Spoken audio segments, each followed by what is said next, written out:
इतके रास्त आहे. वर्षानुवर्ष कार्यकर्ते काम करत असतात आणि निवडणुकीच्या निमित्तानं या महत्वाकांक्षा पूर्ण होण्याचा त्यांचा एक प्रयत्न असतो. परंतु महाविकास आघाडी म्हणून निवडणुकीला सामोरं जात असताना किंवा या विधानसभा निवडणुकीला सामोरं जात असताना व्यापक हित समोर ठेवणं फार गरजेचं आहे. म्हणजे भारतीय जनता पक्षानं अत्यंत चुकीच्या अँगलने खरं तर बटेंगे तो कटेंगेचे पोस्टर लावलेले. पण जर त्या पोस्टरचा शांतपणे सगळ्या घटक पक्षांनी विचार केला तर तेही तितकंच खरं आहे की या पद्धतीनं जर मतविभागणी झाली, मतविभाजन झालं, तर ज्यांनी शेतकऱ्यांच्या ताटात माती घालवण्याचं पाप केलेलं आहे, ज्यांनी माता भगिनींच्या सुरक्षेचा प्रश्न वाऱ्यावर सोडलेला आहे, बेरोजगारीच्या संदर्भात सगळे मोठमोठे प्रकल्प हे सारखे गुजरातला जात आहेत. म्हणजे एका दृष्टीनं महाराष्ट्राची भाकरी खाऊन गुजरातची चाकरी जे करतात त्यांना मदत होईल अशा पद्धतीनं कोणताही महाविकास आघाडीचा घटक पक्षाचा कार्यकर्ता वागणार नाही असा मला विश्वास आहे. आणि त्यानुसार चर्चा सुरू आहे. 4 तारखेला आपल्याला यामध्ये अनेक बदल झालेले दिसतील. उभाटा गटाचे माऊली खंडागळे हे अद्यापही अजून त्यांनी त्यांची भूमिका स्पष्ट केली नाही. मात्र त्यांनी अपक्ष उमेदवारी अर्ज भरला. तर काय वाटतं तुम्हाला, तुम्ही त्यांची नाराजी कशा पद्धतीने दूर कराल किंवा येतील का ते? पण की माऊली खंडागळे एक अत्यंत निष्ठावंत शिवसैनिक आहे, अत्यंत अभ्यासू कार्यकर्ता आहे. बाजार समितीच्या माध्यमातून काम करत असताना त्यांचा जो सखोल अभ्यास आहे तालुक्याच्या प्रश्नाचा मी वारंवार पाहिलेला आहे आणि मला व्यक्तिगत त्यांच्याविषयी आदर आहे.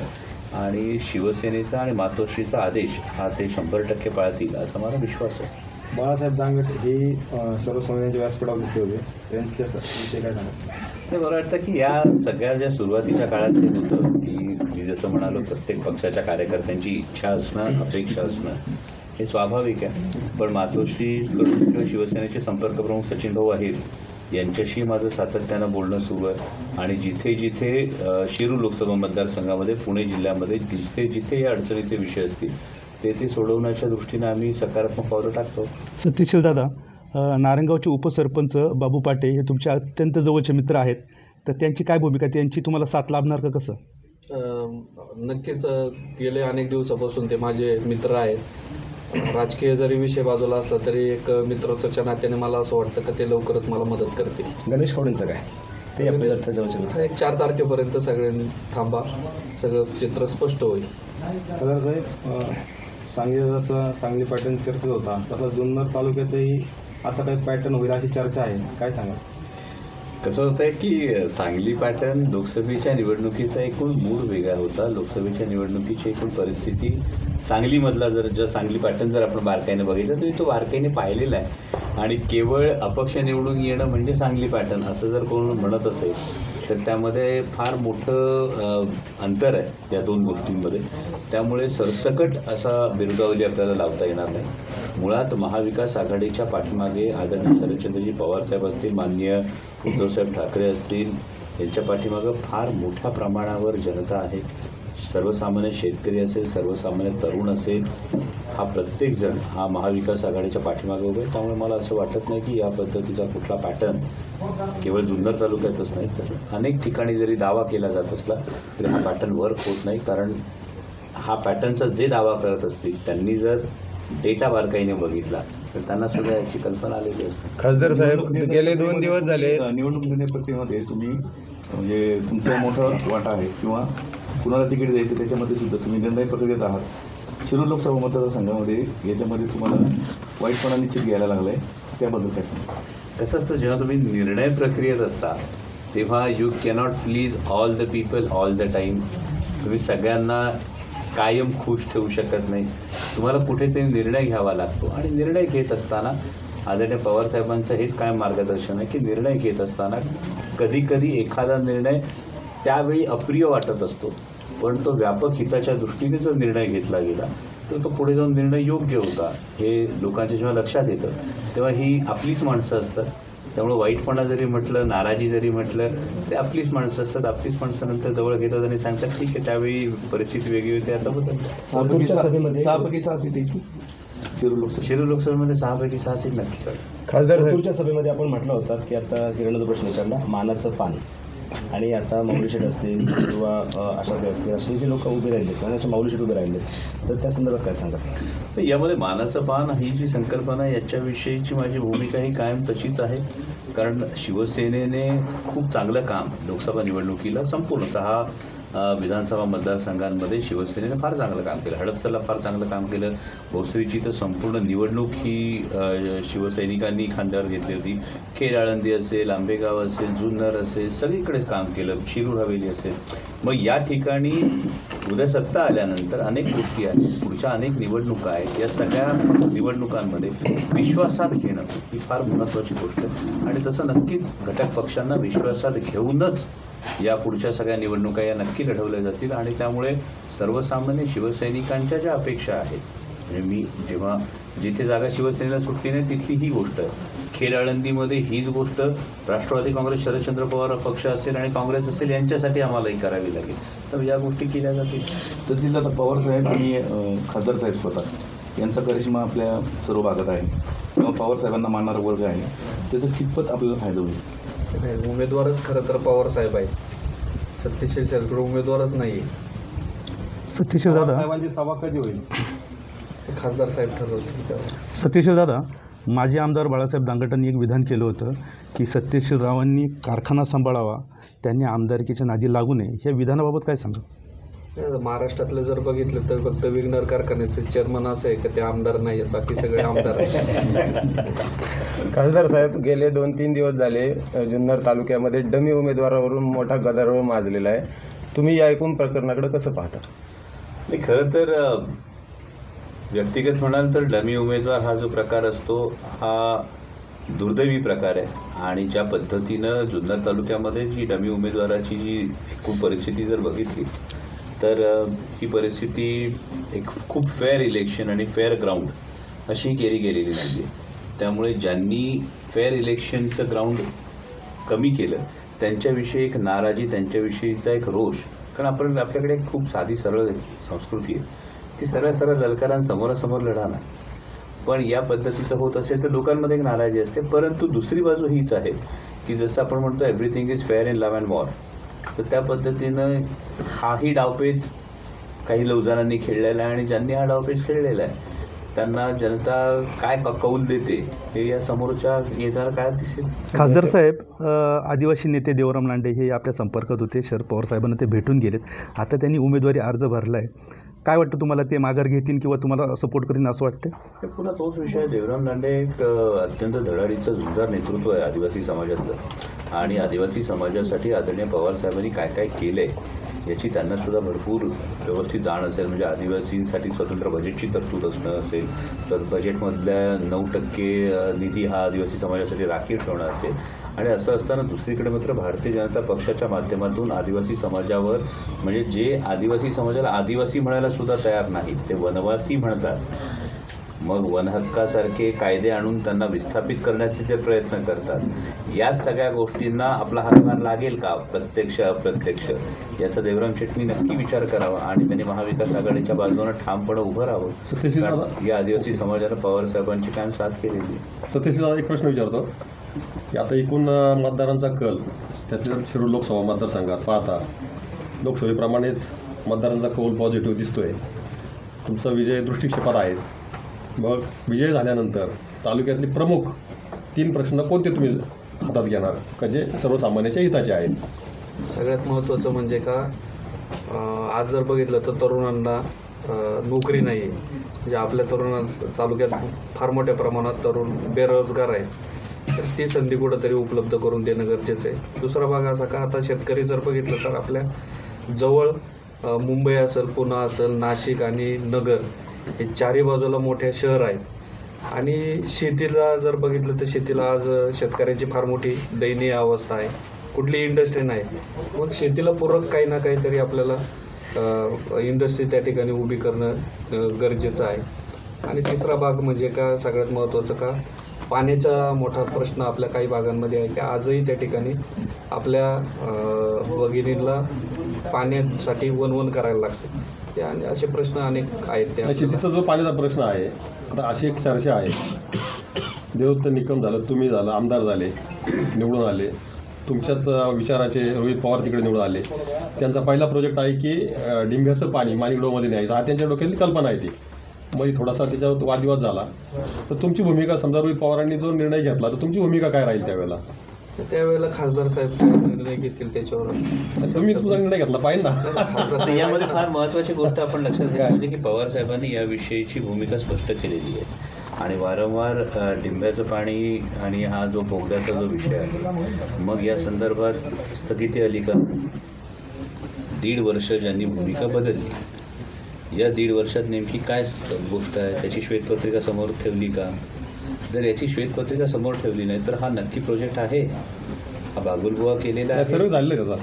नाही, सर्वे झालेला आहे, पण मग 1.5 वर्षात काय घडलं त्याच्यावर? स्थगिती आली का? नाही, मला काय म्हणायचंय, तुमचा विरोध राहील का? माझं म्हणणं इतकं सोपं आहे, आपलं पाणी पळवून देण्यासाठी पाण्याचं इक्वल डिस्ट्रीब्युशन याच्यासाठी सगळ्यांचे संमती असली पाहिजे, पण आपल्या हक्काचं पाणी जाऊ नये आणि आपल्या ज्या जमिनी बागायती आहे त्या जमिनी कोरड्या होऊ नयेत यासाठी तर 100% प्रत्येक लोकप्रतिनिधी हक्काने भांडणार हे अगदी स्वाभाविक आहे. माझा प्रश्न तुमच्या प्रश्नाला धरून उलटा असा आहे की 1.5 वर्षापूर्वी या प्रोजेक्टसाठी ज्यांनी भूमिका बदलल्या त्यांची नेमकी अचिव्हमेंट काही त्यांनी आधी लोकांसमोर ठेवली पाहिजे. कारण आंबेगाव असेल, जुन्नर असेल, 2019 साली आदरणीय पवारसाहेबांच्या नावावर, आदरणीय पवारसाहेबांच्या पक्षाच्या नावावर लोकांनी मतं दिली.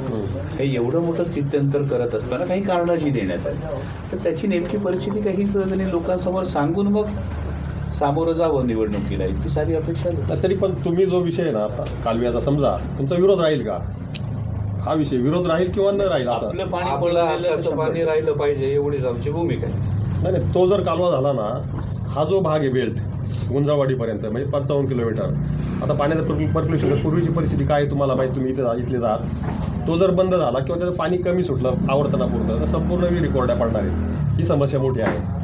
तर त्या संदर्भात हा कालवा चालू राहणं महत्त्वाचं आहे. तो होणं किंवा न होणं हा पुढचा विषय आहे. तो 100% आपलं त्यासाठी ती भूमिका शेतकऱ्यांच्या हिताची राहील. यस.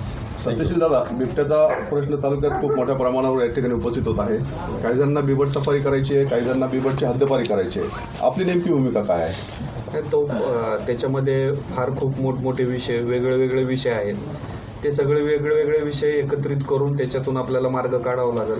आता बिबट्याच्या बाबतीत जर बघितलं तर तुम्ही सातत्याने पाहताय का आपल्याकडे खूप मोठ्या प्रमाणात आले होते आणि प्रामुख्याने मी अनेक वेळेला शासकीय पातळीवर पण त्या बैठकांना हजर होतो. परंतु आता निवडणूक झाल्यानंतर आपण त्याच्यावरती एक योग्य ती दिशा ठरवून त्याच्यावरती आपल्याला कामकाज करावं लागतं. कसं साहेब, तुम्हाला म्हणजे शिरूर लोकसभेबरोबर अन्यत्र सुद्धा प्रचारात जायला लागेल, कारण स्टार प्रचारात तुम्ही आहात. मग नेमकं हे सगळी सांगड कशी घालणार, कारण एकाच तारखेला सगळ्या निवडणुका आहेत. मी फक्त आधीच्या एका प्रश्नाकडे येऊन जातो बिबट्याच्या संदर्भामध्ये, की बिबट्याच्या संदर्भामध्ये लॉंग टर्म, मिड टर्म आणि शॉर्ट टर्म या तिन्ही गोष्टी आपल्याला कराव्या लागतील. बिबट सफारी करून बिबट्याचा प्रश्न सुटणार नाही हे आपल्या सगळ्यांना ठाऊक आहे. लॉंग टर्मसाठी बिबट प्रजनन नियंत्रणाचा आपण सातत्यानं प्रस्ताव करतो. दुर्दैवानं मागच्या काळामध्ये आपण एक जी सातत्यानं मागणी केली होती राज्य आपत्ती घोषित करणं, म्हणजे विद्यमान आमदारांनी सुद्धा यामध्ये जिल्हा आपत्ती फक्त घोषित करण्यात त्यांना यश मिळालं. स्वतः माननीय उपमुख्यमंत्री अजितदादा पवार यांनी अत्यंत थट्टेच्या सुरात बिबट्याच्या संदर्भामध्ये भाष्य केलं होतं. मी आपल्या सगळ्यांना आठवण करून देऊ इच्छितो. माननीय आमदार महोदयांकडून ही अपेक्षा होती की त्यावेळी त्यांनी अजितदादांना त्या बिबट्याच्या प्रश्नाच्या संदर्भातलं गांभीर्य हे खरं तर सांगायला हवं होतं. वारंवार जे बळी जातात असं असताना आदरणीय दादांनी अत्यंत दिल्लीच्या स्वरूपात हा विषय मांडला होता. याला आपण सगळेजण नक्कीच साक्षीदार आहात आणि यामध्ये जिल्हा आपत्ती घोषित केल्यानंतर जो निधी येणं अपेक्षित होतं यातला किती निधी आला, किती निधी वन खात्यापर्यंत पोहोचला आणि जिल्हा आपत्ती घोषित करून यातून निष्पत्ती काही नव्हती. याचं खरं तर राज्य आपत्ती घोषित होणं गरजेचं होतं. केरळसारखं छोटंसं राज्य जर हत्तीच्या संदर्भात राज्य आपत्ती घोषित करू शकतं तर महाराष्ट्र बिबट्याच्या संदर्भात जुन्नर वन विभागामध्ये राज्य आपत्ती का घोषित करत नाही, हा एक फार महत्त्वाचा प्रश्न. हा मिड टर्मचा विषय आहे. आणि शॉर्ट टर्मचा जो विषय आहे तो म्हणजे आत्ता जे काही वन विभागाचे प्रयत्न सुरू आहेत त्यामध्ये रेस्क्यूची संख्या वाढवणं किंवा इतर जे अनायडर वगैरे सारखे ज्या गोष्टी आहेत याचा जास्तीत जास्त वापर करणं हे महत्त्वाचं. आणि हे होत असताना बिबट सफारीसारखं जे गाजर आहे की ज्यामध्ये किती नेमक्या बिबट्यांचा अधिवास असणार आहे, 16 बिबट्या बिबट सफारी, म्हणजे आपण जनतेची लोकप्रतिनिधी म्हणून ही फसवणूक करतो आहोत का? ही 16 बिबट्यांचा प्रश्न बिबट सफारीमध्ये सुटणार असेल आणि वन विभागाच्या क्षेत्रामध्ये 700 बिबटे असतील तर मग या पद्धतीचं वेगळं काहीतरी डायव्हर्जन हे करण्यापेक्षा त्या प्रश्नाला मुळात हात घालणं गरजेचं आहे. आणि तुमचा दुसरा जो प्रश्न आहे की हो नक्कीच राज्यभर फिरायचे एकूण 87 जागा राष्ट्रवादी काँग्रेस शरदचंद्र पवार पक्ष लढतो आणि हा एवढ्या 87 जागा लढत असताना दिवसाला अनेक सभा कराव्या लागतील.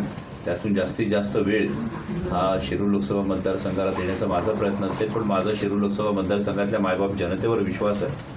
कारण जेव्हा बाहेर फिरतो तेव्हा अभिमानानं शिरूर लोकसभा मतदारसंघाचे मायबाप मतदार सांगतात की आम्हाला अभिमान वाटतोय, आमचे खासदार राज्यभर प्रचारासाठी फिरतात, पक्षाच्या कामासाठी फिरतात.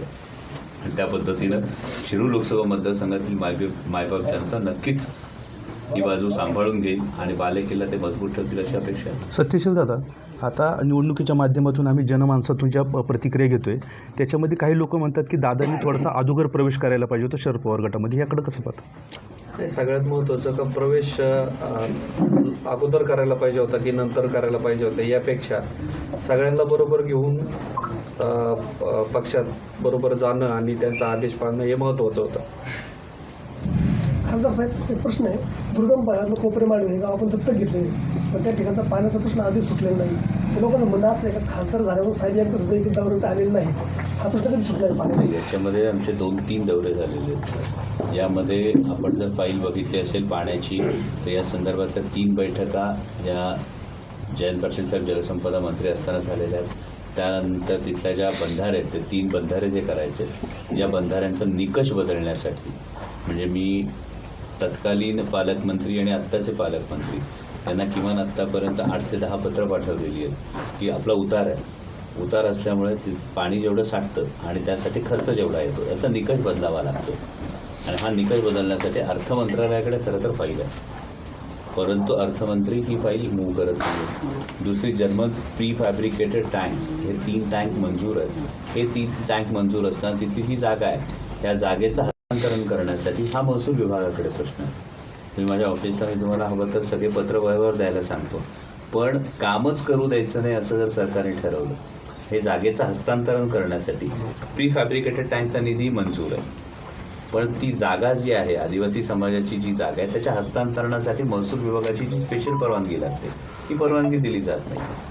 3 बंधारे प्लॅन रेडी आहे, पण त्या 3 बंधाऱ्यांचा जो निधी बदलायचा आहे हा निधीच म्हणजे त्याचा काय म्हणतो आपण निकष जो आहे निधीचा हा निकष बदलला जात नाही आहे. त्यामुळे ही जो तिढा आहे हा महायुतीचं सरकार आल्यानंतर विशेषतः अनेक वर्षामध्ये महाराष्ट्रामध्ये ही परिस्थिती नव्हती. म्हणजे अनेक आमदार तुम्हाला सांगत असतील विकासासाठी जावं लागतं, म्हणजे कुठलाही पक्ष त्याच्या पक्षनिधीतून नाही खर्च करत हो, लोकांच्याच टॅक्समधून जातो. आणि कुठलाही लोकप्रतिनिधी जर लोकांच्या हिताची मागणी केली तर तो निधी देणं हे खरं तर सरकारचं काम आहे, पण गेल्या 2-2.5 वर्षात हे घडताना दिसत नाही.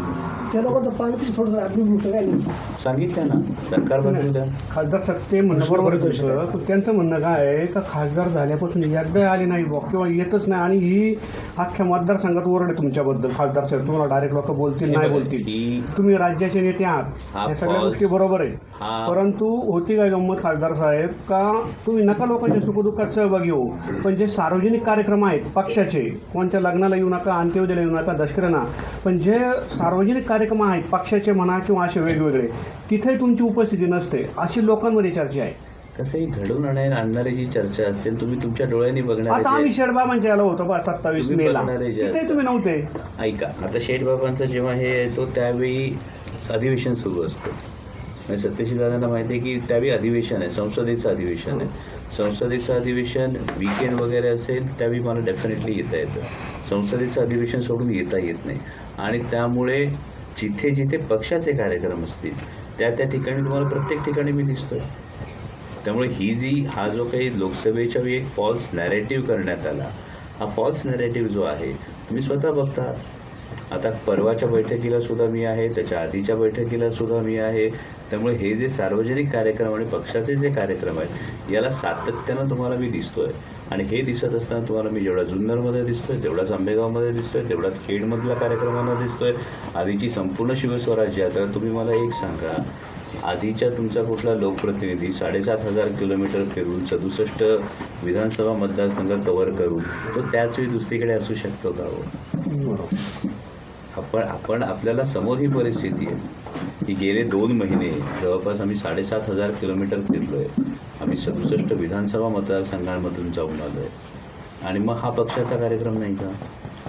हा कार्यक्रम कोणाचा? पक्षाचा कार्यक्रम आहे तो, पण जनतेचं इच्छा आता आम्ही मतदारांनी तुम्हाला मतदान मी केलेलं आहे त्यासाठी ना. सांगतो ना, यासाठीचं तुमचं कुठलंही काम, तुमची मागची जनता दरबार जर तुम्ही बघितले असतील, 2 महिन्यापूर्वीचे जे जनता दरबार झाले त्याच्यामध्ये मार्गी लागलेली कामं ही सुद्धा तुम्ही पाहू शकता. त्याच्यामध्ये कुठली कामं अडली असतील तुम्ही मला 100% सांगू शकता. हे ऑफिसेस सुरू आहेत. त्यामुळे या ज्या सगळ्या गोष्टी सुरू आहेत, माझं विनंती आपल्याला एवढं याच्यासाठीच आहे की या सगळ्याकडे आपण समग्र दृष्टीने पाहिलं तर त्याच्यातून निष्पत्ती येते. आमचा सगळ्यांचा सकारात्मक दृष्टिकोन आहे तुमच्याकडे, कारण आम्हाला अभिमान आहे का आपण एका तालुक्यात किंवा आपल्या तालुक्यातले आहात, आम्हाला तो अभिमानाचे आहे. पण ही एक लोकांमध्ये असणारी चर्चा आहे आणि हे मी तेच म्हणतो ना, ही लोकांमध्ये असलेली चर्चा जी आहे, जी गेल्या वेळची जो एक फॉल्स नॅरेटिव्ह तयार करण्याचा प्रयत्न करण्यात आला होता विरोधकांकडून हा फॉल्स नॅरेटिव्ह केला होता की नाही लोकसभेला. मग हा फॉल्स नॅरेटिव्ह एका रात्रीत गायब होईल असं मी कसं म्हणू? विरोधकांना टीका करण्यासाठी काही साधन नाही असं लोकांना म्हणायचं आहे? टीका करण्यासाठी काहीतरी लागणार आहे ना या गोष्टी. आता मागे मला सांगा, मागे आंबेगावातून एक विधान आलं. ते विधान आल्यानंतर त्यांना उलटा प्रश्न असा विचारण्यात आला की ठीक आहे की आपण किती मतदारसंघांमध्ये साहेबांसाठी प्रचाराला गेला होता. त्यानंतर 2 दिवसांनी माफीनामा आला. मी त्याच्यात कुठेही नव्हतो. बरं, हा प्रश्न विचारणारे सर्वसामान्य जनताच होती. त्यामुळे लोकसभेला असं घेतलेल्या गावामध्ये लोकांनी आता मध्यंतरी पाण्याच्या प्रश्नासाठी आंदोलन केलं होतं ना. ते असे म्हटलं होते का आमचा पाण्याचा प्रश्न आमच्या म्हणजे आतापर्यंत सुटलेलाच नाही स्वातंत्र्यापासून आजपर्यंत. आणि तो नाही सुटला. त्यांनी मतदानावर बहिष्कार टाकला होता. आपल्यापर्यंत आलते का ती गोष्ट?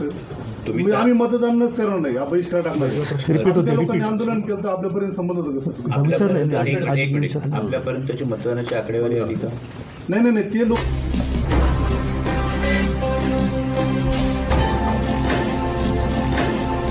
ताज्या घडामोडी आणि नवनवीन माहिती मिळवण्यासाठी समाज दर्पण या YouTube चॅनलला सबस्क्राईब करा आणि बेल आयकॉनवर क्लिक करा.